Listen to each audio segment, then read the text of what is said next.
बहुत गर्व की बात है, मैं आपको बता दूं, तो हम पूरे देश में हमारा गांव एक नंबर पर है। सबसे ज़्यादा अंतर्राष्ट्रीय पहलवान हमारे गांव मांडोठी से है। ऐसे हिंद केसरी बने हैं हिंदुस्तान के उन पहलवानों को सोनू पहलवान ने हराया है जो किसी से भी नहीं हारे।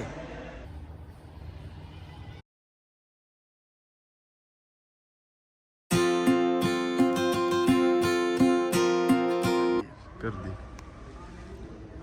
भाई। आज मेरे साथ हैं अंतर्राष्ट्रीय पहलवान अर्जुन अवार्डी धर्मेंद्र दलाल, जो आज अखाड़ा ये हिंद केसरी सोनू पहलवान अखाड़े के नाम से प्रसिद्ध है।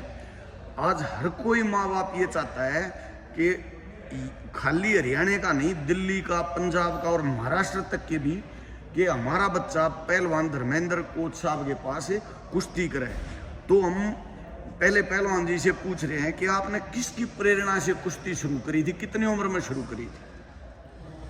मैंने ये गाँव मांडोठी से हूँ और प्रेरणा ये हमारे जैसे बाप दादा जितने भी हैं, गाँव का जो हमारा माहौल है पूरे इलाके का, वो सिर्फ पहलवानी का है। और पहलवानी का ये मान लो आप घर घर में पहलवान है हमारे में। और ये बहुत गर्व की बात है, मैं आपको बता दूं, तो हम पूरे देश में हमारा गांव एक नंबर पर है।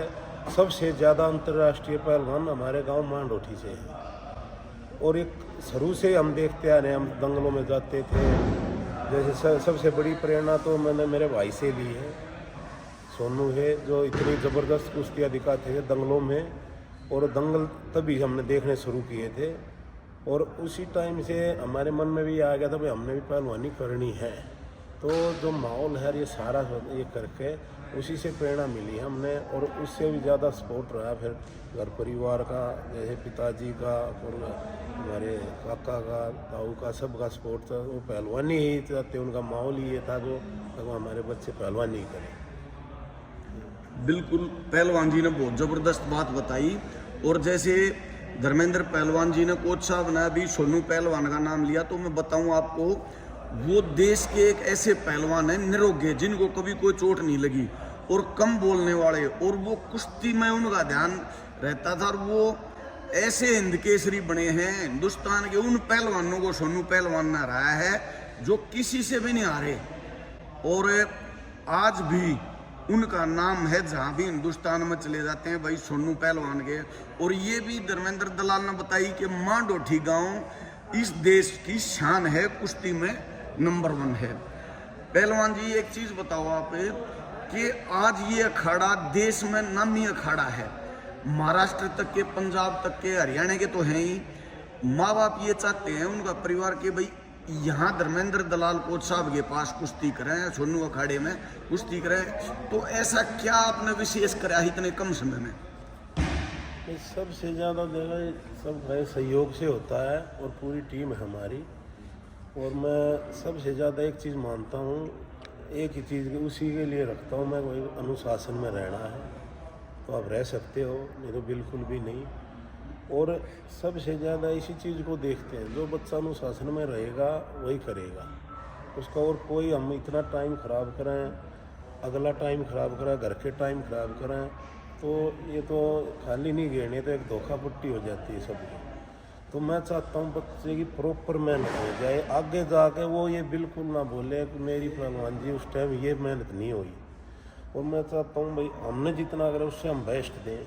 हमें जो चीज़ नहीं आती चाहे हम वो पूछ के बताएं, किसी को बताएं, पर उस बच्चे को कमी नहीं रहने देंगे। यही एक हमारा विचार है, बच्चे की प्रॉपर पहलवानी हो जाए। नहीं तो कुछ पहलवान मैं अब भी सुनता हूँ जो बहुत टैलेंटेड थे, बहुत वो थे, अब पहलवानी हमारे उस टाइम में ये नहीं हो पाया, ये नहीं हो पाया, हम ये कर देते। तो हमारी कोशिश यही रहेगी 100% भाई किसी बच्चे को कोई कमी नहीं रह जाए अपनी तरफ से। हम ये नहीं कहते भाई हम संपूर्ण है या कोई जादू है, कुछ नहीं है।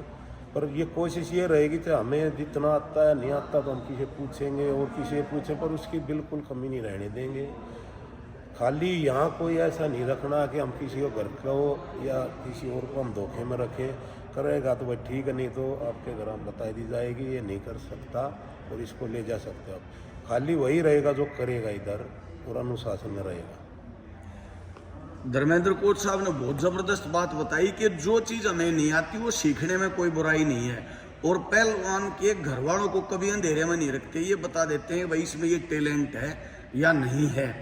और मैं आपको एक और बात बता देता हूँ धर्मेंद्र कोच साहब के बारे में, ये रेलवे की टीम के भी कोच रहे हैं, इंडिया की टीम के भी कोच रहे हैं, ग्रीको रोमन के, और रेलवे के ज़्यादातर पहलवानों ने मुझे इनके बारे में बताया कि ये जो सिखाते हैं वो एक अजब अजीब है, अद्भुत है, ज़बरदस्त टैलेंट है इनमें सिखाने का। इसलिए रेलवे के पहलवान भी ये चाहते हैं कि ये हमारे टीम के कोच रहें।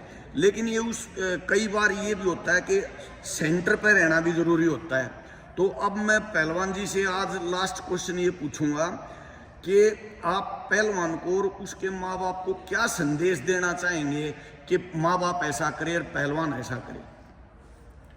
सबसे पहली चीज़ तो मैं वही बता रहा हूँ, पहलवान को सबसे चीज़ अनुशासन में रहना चाहिए। और माँ बाप को इतना ही कहूँगा मैं, अपने बच्चों को हरदम मोटिवेट करना चाहिए, उसका हौसला बढ़ाना चाहिए। कभी वो कहीं हार जाता है या वो चलता रहता है, हार में उसका और ज़्यादा साथ देना चाहिए। अगर आप करो कोई बात नहीं, तो उसका जितना आप साथ दोगे, जितना खुल कर उसका साथ दोगे, उतना अच्छा रिजल्ट आएगा उसका। और बच्चा खुल के पहलवानी करेगा, उस पर दबाव नहीं रहेगा बिल्कुल भी, क्यों घर का बहुत प्रेशर हो जाता है। कोई गरीब होता है, कोई खवाता है, वो दूसरे से तुलना करना छोड़ दे। सबसे पहले तो इसका आ गया, तेरा क्यों नहीं आया। हर बच्चे का अलग, वो किसी का टाइम थोड़ा जल्दी आ जाता है, किसी का थोड़ा लेट आता है। तो घर वालों से मैं यही कहूँगा, बिल्कुल प्रेशर ना दें। आपका बच्चा अच्छी मेहनत करेगा, आप कोच से पूछ सकते हो, मेहनत अच्छी कर रहा है तो रिजल्ट ज़रूर आएगा उसका, 100% आएगा। खाली आपको ये विश्वास होना चाहिए हमारा बच्चा अच्छी मेहनत कर रहा है, वो आपको कोच बताएगा और हम बताएंगे। और बच्चे को यही है भाई, अपना अनुशासन में रहेगा, मेहनत करते रहो आप, और बिल्कुल जो खाना पीना है, डाइट का विशेष ध्यान रखो। बस इसमें कोई जादू नहीं, आप करते रहो, रिजल्ट ज़रूर आएगा। आपका थोड़ा लेट हो सकता है पर आएगा ज़रूर। बिल्कुल, ये बहुत बड़े पहलवान रहे हैं और देश के जाने माने कोच हैं। धर्मेंद्र कोच साहब की बात से स्पष्ट हुआ कि माँ बाप जल्दबाजी ना करे, हथेली पर सिरसम हरी नहीं होती, टाइम लगता है पहलवान बनाने में। अब अंत में हम इनसे जानेंगे कि आपकी दिनचर्या क्या रहती है, कोच साहब कितने बजे उठते हो, क्या क्या क्या, अब वो आपको पता लगे कि कुश्ती कैसे करी जाती है और कैसे करवाई जाती है। ये हर दिन का एक प्रोग्राम सेट होता है, हर मौसम में सेट होता है। जैसे सर्दी है, सर्दी में हम थोड़े जल्दी उठते हैं, क्यों दिन छोटे होते हैं तो खाने का टाइम नहीं रहता, तो जल्दी करवाते हैं, 4 बजे भी करवाते हैं। कभी जो है रनिंग का टाइम होता है उस टाइम 6 बजे भी उठते हैं। हर शेड्यूल बने रहा, हर दिन का अलग अलग शेड्यूल है, तो उसी हिसाब से चलते हैं। कंपटीशन जिसका है उसका अलग शेड्यूल है, जिसका नहीं है उसका अलग है। तो बच्चों का अलग है, छोटी उम्र वालों का, जो सीनियर लेवल के उनका अलग है, थोड़ा जो दंगली है उनका थोड़ा अलग रहता है। तो अलग अलग टाइम पे अलग अलग रहता है सारा, सबकी एक जैसी प्रैक्टिस नहीं हो सकती, तो बच्चों में उनमें थोड़ा फर्क रखना पड़ता है। तो शेड्यूल बाय शेड्यूल चलता रहता है। ये यहाँ तो कुश्ती की और ज्ञान की खान है। हम समय समय पर पहलवान जी से, कोच साहब से ऐसी बातें पूछेंगे जिससे देश के गुरु खलीफाओं को, कोचों को और पहलवानों को लाभ हो, कुछ सीखने को मिले। धन्यवाद। धन्यवाद।